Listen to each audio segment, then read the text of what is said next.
C'est une aventure qui se passe dans un futur très lointain.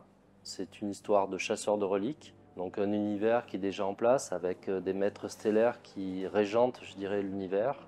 Le commerce des reliques et les religions font de l'ombre à ses dirigeants et ils ont décidé de faire la chasse justement aux groupuscules religieux et à toutes les antiquités et les reliques religieuses qui sont liées bien sûr à cette communauté religieuse. Donc en fait, va naître un commerce de chasseurs de reliques au travers de la galaxie.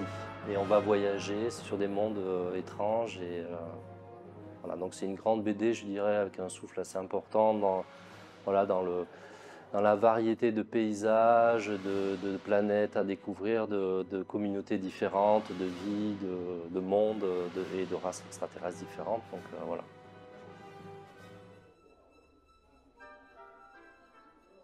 Pour l'album, j'emploie depuis très longtemps les aquarelles, les encres de couleur, alors parfois de la gouache.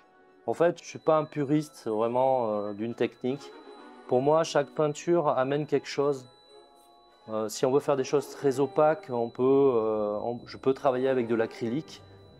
Ou contrairement à ça, je peux aussi travailler avec des peintures comme l'aquarelle ou les encres de couleur qui sont très transparentes. Et qui me permettent de faire je dirais, des choses très lointaines et de créer justement dans l'image une échelle en fait et puis une profondeur.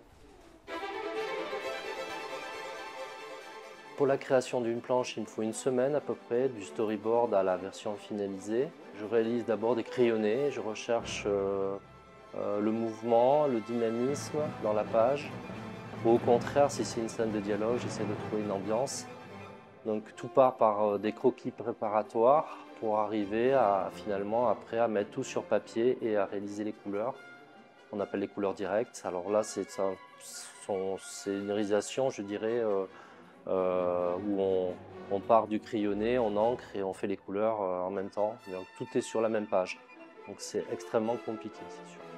Au début, je réalise effectivement un carnet de croquis où j'essaye de mettre à plat tout l'univers, que ce soit du design des engins, des vêtements ou des vaisseaux, enfin des moyens de locomotion.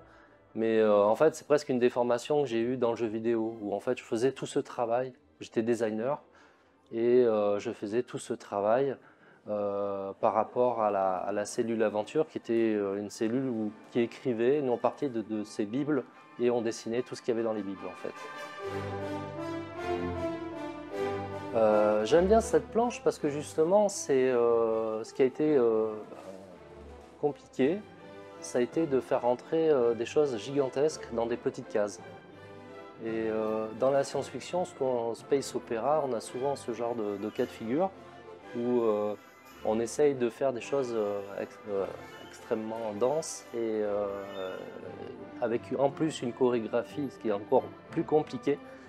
Donc pour moi, c'est vraiment une page challenge, c'est-à-dire que c'est une page où il y a un peu l'essence du space opéra, c'est-à-dire qu'il y a de l'action, du mouvement, une chorégraphie et des choses incroyablement denses et grandes en fait,